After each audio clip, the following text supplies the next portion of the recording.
Welcome back to the Deep Dive. Today we are unpacking a story that, honestly, it feels less like a biography and more like a battle for the soul of the modern world. It really does. It's the ultimate David versus Goliath tale, but, instead of a slingshot, our hero wielded a typewriter. Right. And instead of giant, she faced the most powerful men in New York City men who had the power to literally erase neighborhoods with, like, the stroke of a pen. It's a truly cinematic story. It's this battle between the top-down master builder approach to cities. Right, think massive highways, bulldozers, sterile concrete towers. Exactly. And on the other side, the organic, messy, vibrant reality of how human beings actually live together. It's a clash of philosophies that, it really determine how our world looks today. And the David in this whole scenario, she wasn't a trained architect. She wasn't a certified urban planner. Not at all. In fact, her opponents, these men with degrees from the finest universities, they love to dismiss her as just a housewife from Greenwich Village. Oh, that was your favorite line. A housewife. A militant dame. They thought she was just some local busybody. But she ended up dismantling their entire worldview. We are talking, of course, about Jane Jacobs. Jane Jacobs is such a singular figure because she didn't just win a few local arguments about, where to put a park bench. She diagnosed the fundamental failure of modern urban renewal. She looked at all the experts and basically said, the emperor has no clothes. And we have a massive stack of sources today, so we're going to cover her entire life, her most famous book, The Death and Life of Great American Cities. But crucially, we're also going to dig into her later work on economics. Yes, and that's so important. That's a key part of our mission today. Most people know her as the woman who stopped the bulldozer. But looking at these notes, she actually wanted to be remembered as an economic theorist. She did. She said that explicitly in interviews. She didn't just care about saving the neighborhood. She wanted to understand how the neighborhood made money, how it created wealth. Exactly. She felt her ideas on how cities generate wealth were her most important contribution. So today, we're going to unpack how a woman with no college degree invented concepts like social capital and mixed use decades before they became buzzwords, and why her economic theories might be the real hidden masterpiece in her legacy. Okay, so to understand the theory, we have to understand the observer. And the vibe check here is important. Jane Jacobs wasn't born a New Yorker. No, she was a transplant. She chose the city, which I think gives her a totally different perspective than someone who just grew up there and, took it all for granted. Absolutely. She was born Jane Butzner in Scranton, Pennsylvania in 1916. Her father was a doctor, her mother a nurse, so it was a solid, middle-class upbringing. Right. But in 1935, right in the thick of the Great Depression, she did what so many dreamers do. She packed her bags and moved to New York City with our sister. And this is where we see the first spark of her specific genius, her refusal to follow the rules of efficiency. When she arrived in New York, the trend among intellectuals was all about order. Oh, totally. The grid, clean lines. They loved the grid. But Jane, she didn't gravitate toward the grid. She went straight to Greenwich Village. She loved that the village deviated from the grid. She used that exact word. It was messy. The streets were crooked. It was confusing to an outsider, but to her, it felt human. And she just walked. She spent her early years just walking. And not just, walking for exercise. She was observing. She was trying to figure out the logic of the chaos. She was working these odd jobs to survive, stenographer, freelance writer. But there's a detail in her work history that I think explains everything about her later economic theory. Oh, this is so key. She didn't just write fluff pieces. She wrote for trade magazines. This is a crucial detail that often gets overlooked. She wasn't writing high-minded architectural theory at first. She was writing for a magazine called Iron Age. She was writing about the flower district, the fur district, the leather district. Which sounds, on the surface, maybe a little boring writing about wholesale zippers or cast iron. But think about what that teaches you. You aren't looking at the building. You're looking at the business inside the building. Exactly. If you're reporting on the flower district, you're not just looking at bouquets. You're learning about supply chains. You're learning why the flower guys need to be next to the ribbon guys, who need to be next to the trucking guys. You're learning that a city isn't just a collection of homes and offices. It's a complex economic ecosystem where proximity is everything. Yes, it's all about the connections. She later said these jobs taught her what work was like. So while the experts in the planning offices were looking at sanitized maps and little balsa wood models, she was on the ground, looking at how the guy selling leather relied on the guy selling zippers next door. She saw the invisible threads that tied the whole economy together. And she saw them without the filter of a formal education. I mean, her academic path was very unconventional. She studied at Columbia University's School of General Studies for 2 years, took geology, law, economics, but she never got a degree. And the reason why is almost poetic, given her future status. She applied to Barnard College, which is the women's college at Columbia, Right. and they rejected her Why? because her high school grades were too low. It's just a delicious irony, isn't it? The woman who is now required reading in practically every urban planning master's program on the planet was told she wasn't academic enough. It's incredible. She was entirely self-taught. She followed her curiosity, not a syllabus. And I honestly think that lack of formal training was her superpower. She didn't know what she was supposed to see, so she just saw what was actually there. Okay, so before she becomes the icon Jane Jacobs, she had this brush with the geopolitical tension of the era. She worked for a State Department publication called America. Right, and this brings us right into the McCarthy era. A scary time. A very scary time. And this is a moment that really reveals her spine. Because she was pro-union and she had expressed admiration for the writer Saul Alinsky, she came under investigation by the Loyalty Security Board. And this was a time when just being labeled a communist could completely ruin your life.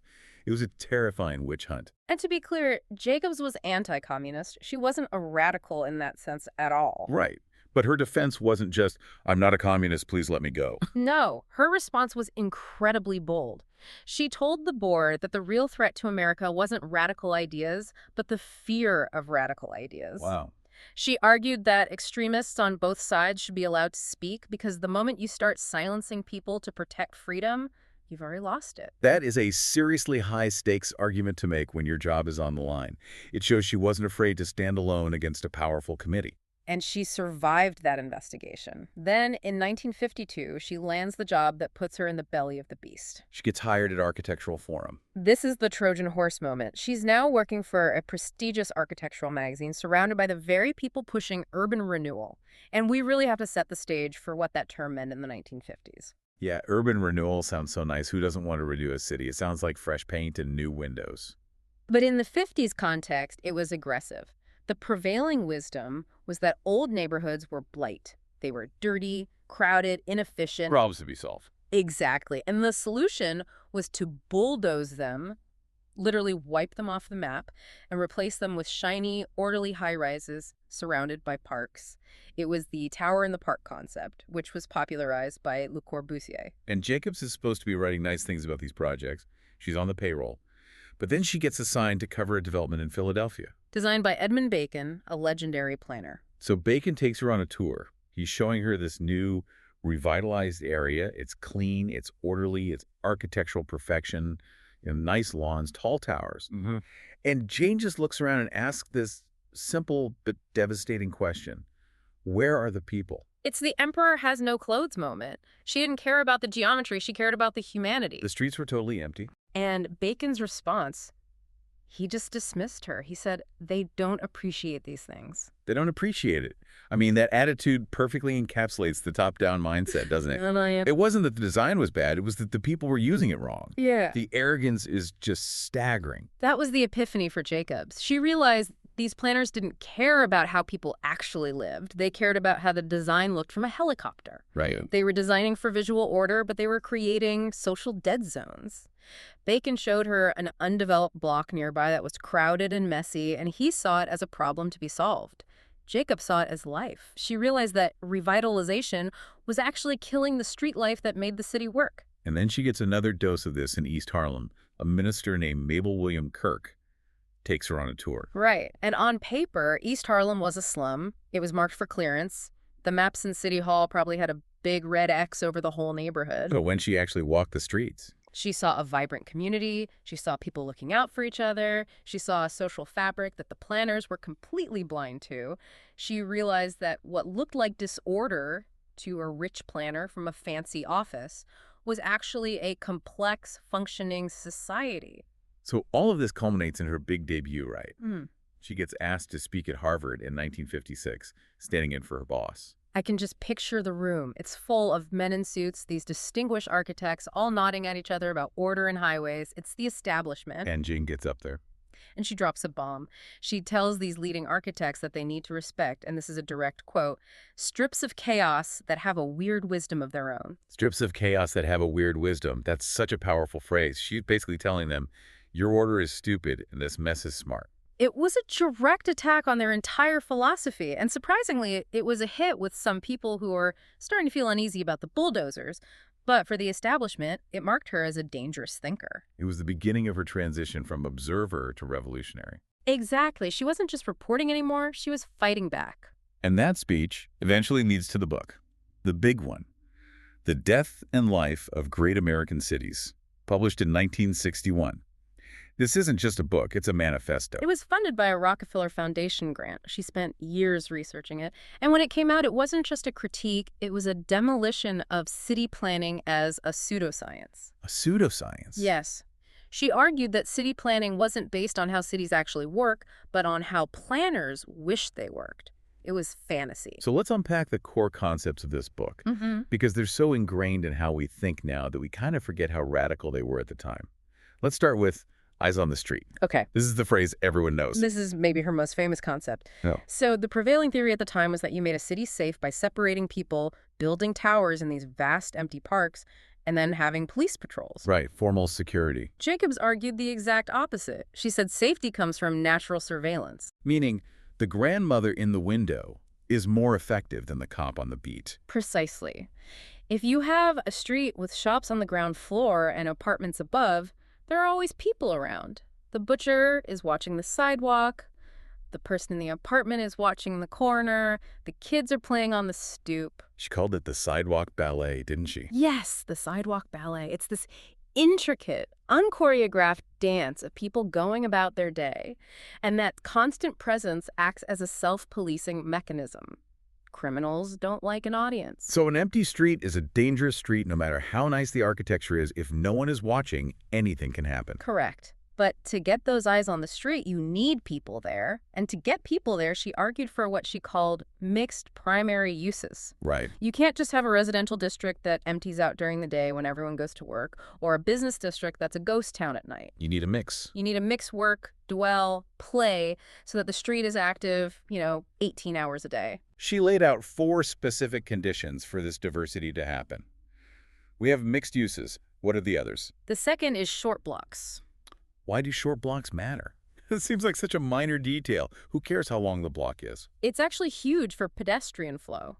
Long blocks isolate people. They turn the street into a chute or a corridor. Just a way to get from A to B. Right. But short blocks create corners. And corners are where people turn, where they meet, where they decide to go down a different street. It increases the opportunities for interaction, and it supports more retail. That makes a lot of sense. If you have to walk 800 feet to cross the street, you probably won't. But if you can cross every 200 feet, the whole neighborhood becomes a web. Exactly. More corners, more storefronts, more flow. Okay, so what's the third condition? The third is aged buildings. She argued that a city needs a good supply of old, run-down buildings mingled with the new ones. Now, this is the one that really must have annoyed the developers. Why would we need rundown buildings? Isn't new always better? Well, not for economics. New buildings are expensive to build. High construction costs mean the landlord has to charge really high rent to make a profit. Sure. So if a neighborhood only has new buildings, the only tenants who can afford it are chain stores, banks, or high-end luxury brands. Right. You get a sterile outdoor mall, you get the same 5 stores in every city. Exactly. But old buildings, their capital costs have been paid off. The rent can be lower, and that allows for what she called the diversity of businesses. The bookstores, the art studios, the cheap restaurants, the startups, the experimental theaters. She famously wrote, "New ideas must use old buildings." One of her best lines. I love that. The cool creative stuff almost always starts in the gritty part of town because that's where the rent is cheap. If you bulldoze the gritty part to build a shiny new complex, you've just evicted the innovation. You've killed the incubator. That's it. And the fourth condition is pretty straightforward. Density. You need a dense concentration of people to support all that diversity of businesses. You can't have a vibrant sidewalk ballet in a suburb where houses are an acre apart. You need enough customers. You need enough people to keep the butcher, the baker, and the bookstore in business. So she releases this manifesto, The public finds it refreshing because it validates what they see with their own eyes. They read it and go, yes, that's why I like my neighborhood. Yeah. But the establishment, I'm guessing they didn't take it so well. Oh, far from it. The planners were absolutely furious. They felt attacked, and the criticism was often incredibly sexist. Back to the housewife thing. Exactly. They dismissed her as a militant dame or just a housewife. One critic called the book bitter coffeehouse rambling. They just couldn't believe an amateur was telling them how to do their jobs. Now we have to talk about Robert Moses, the power broker, the man who built modern New York. The bridges, the tunnels, the parkways. What did he think of this housewife? Oh, it was personal. Robert Moses got the copy of the book that was sent to him, and he returned it. He sent it back. Sent it back, and said it was intemperate and also libelous, and told the publisher to sell this junk to someone else. He refused to even engage with the ideas. Sell this junk to someone else. Well, the joke's on him because people are still buying it today. Yeah. But this wasn't just a war of words, was it? It became a literal battle for the physical streets of New York. This is when she enters her activist phase. Yeah, she had to put her body where her mouth was. And it started in her own backyard, Washington Square Park. In 1958, Robert Moses had a plan to extend Fifth Avenue right through the park. Wait, drive cars through the middle of Washington Square Park? Where the fountain and the arch are? That's iconic public space. Yes. He wanted to turn this iconic gathering space into a roadway to improve traffic flow. To him, the park was just vacant land that was in the way of efficiency. His logic was, why go around it when we can go through it? That sounds completely insane to modern ears. Yeah. It would just destroy the park. So Jacobs joined the opposition, the Joint Emergency Committee, to close Washington Square to traffic. And she was savvy. She knew she couldn't win on engineering terms. Moses had all the engineers. So she won on PR. She won on public relations. She leveraged the Village voice against the New York Times, which initially supported Moses. She got Eleanor Roosevelt involved, Margaret Mead. She made it a cultural war. And they had this specific ceremony that I think is just brilliant symbolism. It wasn't a ribbon cutting. No. Yeah. Usually when a public project opens, you have a ribbon cutting. Jacobs and her group held a ribbon tying. They tied a ribbon to symbolize uniting the park, keeping it whole rather than cutting it for a road. It was just a perfect visual for the media. And they won. They stopped the road. But that was just the warm-up, right? The biggest boss fight was yet to come. Yes. The Lower Manhattan Expressway, or Lomex, this was the heavyweight title match. And this is the one that's terrifying to think about. If Lomex had been built, Manhattan would look completely different today. Oh, unrecognizable. Right. Imagine a massive 10-lane elevated highway cutting clear across the island. It would have wiped out what is now SoHo, Little Italy, and Chinatown. SoHo, the whole cast iron district, gone. Gone. Hundreds of buildings, thousands of families and businesses evicted. Moses argued it was necessary to connect the Holland Tunnel to the Manhattan and Williamsburg bridges. He saw the city as a machine for moving cars. That's all it was to him. A machine for moving cars, not a habitat for people. He called it slum clearance, but Jacobs knew it was community destruction. And she chaired the opposition committee. She was the face of the resistance. And it got intense. This wasn't just about writing letters to the editor anymore.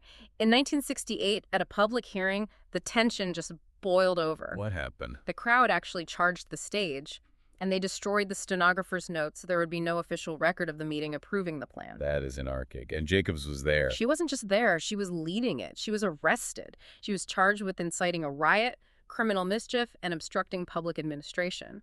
A 52-year-old journalist and mother getting arrested for inciting a riot to save a neighborhood. That is hardcore. Yeah. It really shows how desperate the situation was. It is, and ultimately the political pressure became too much. Lomex was killed. She is credited with saving SoHo. If you walk through those cobblestone streets today, past the boutiques and the lofts and all the tourists, you are walking through Jane Jacobs's victory.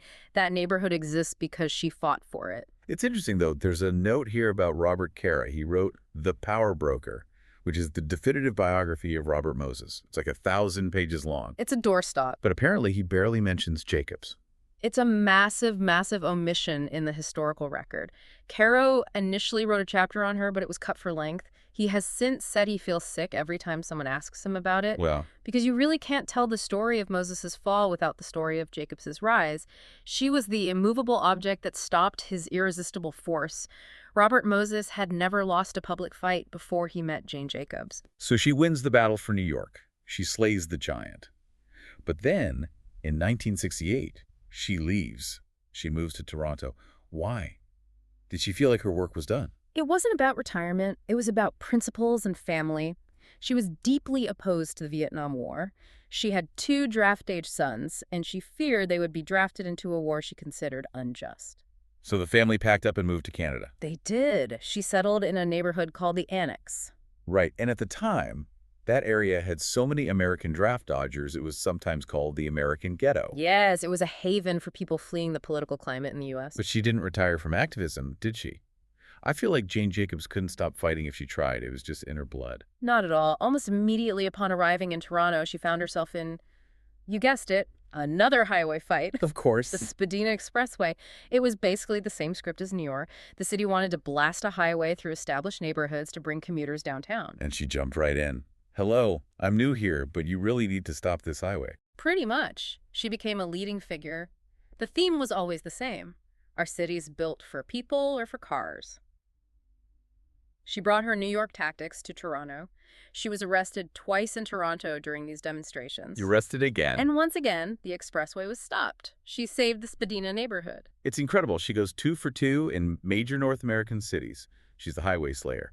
But her influence in Toronto went even deeper. She started getting into local politics in a way that sort of leads us toward her economic theories. She did. She advocated for the separation of the city of Toronto from the province of Ontario, calling for a province of Toronto. Wait, she wanted the city to be its own province. That's a huge structural change. That's like New York City seceding from New York State. Exactly. She felt that cities function so differently from the wider regions that they need political sovereignty to manage their own economies. And this is the perfect bridge to talk about her economic work, which is really the hidden gem of this deep dive. Right. As we mentioned, she told Reason magazine she wanted to be remembered for her economic theories, not just for stopping bulldozers. Her book, The Economy of Cities, challenges basically everything we think we know about how wealth is created. Her central thesis is a concept called import replacement. And it really challenges the traditional idea that nations are the drivers of economic growth. Jacob said, no, look at the city. The city is the engine. The nation is just a collection of cities. Okay, can you break down import replacement for us? How does it actually work in practice? The outline mentions a bicycle example. The bicycle example is perfect. Okay, so imagine a city, let's use her example, Tokyo in the late 1800s. It imports bicycles. It buys them from somewhere else, like Britain, so money leaves the city to pay for them. Okay. Eventually, a local mechanic starts fixing those imported bicycles. They learn how they work, they learn the engineering. So they develop the skills locally.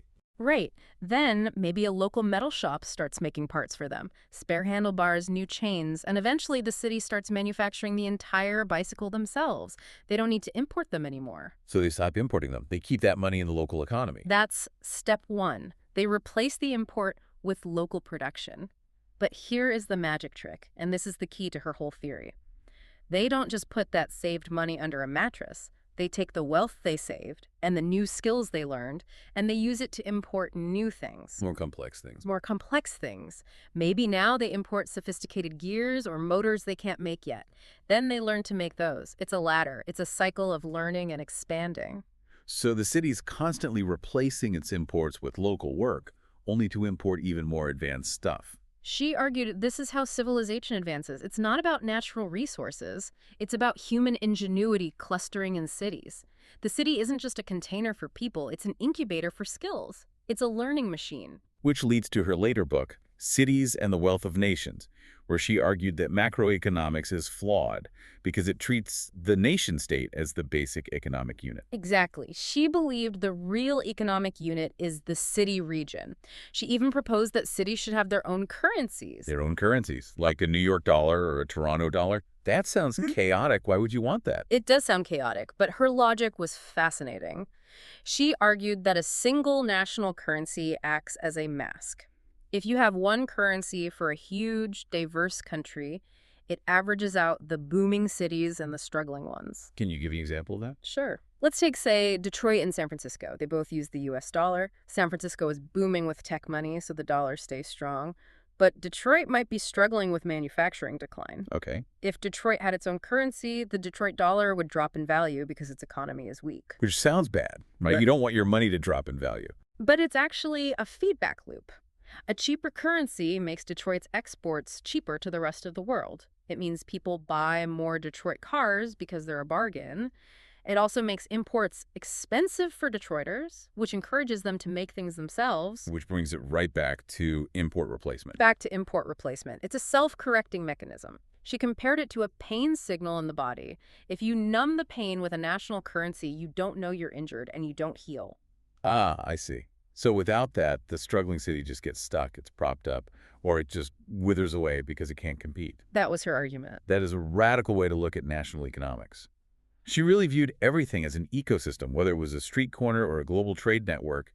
She saw feedback loops everywhere. That is the key word, ecosystem. Her book, The Nature of Economies, literally argues that economies follow the same rules as biological nature: differentiation, feedback loops, adaptation. She didn't see a city as a machine to be fixed. She saw it as a living organism to be nurtured. And she also had this philosophical framework, moral syndromes, in her book, Systems of Survival. This feels a bit different from the street-level stuff, but it also feels really relevant to how we govern ourselves. It is, but it explains so much about corruption and societal friction. She identified two distinct ways humans organize themselves: the commercial syndrome and the guardian syndrome. Okay, break those down. What is the commercial syndrome? The commercial syndrome is for traders, scientists, business people. It governs how we exchange goods and ideas.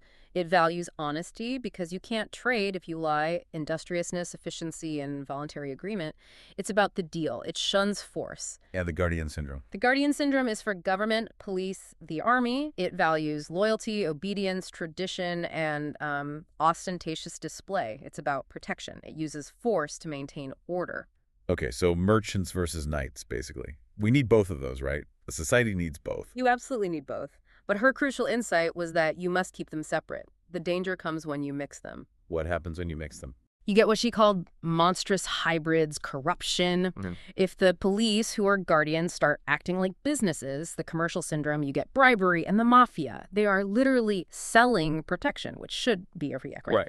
Conversely, if the government, the guardians, tries to run the economy like an army, you get the inefficiencies of communism or state corporatism. You get rigid 5-year plans that ignore reality on the ground.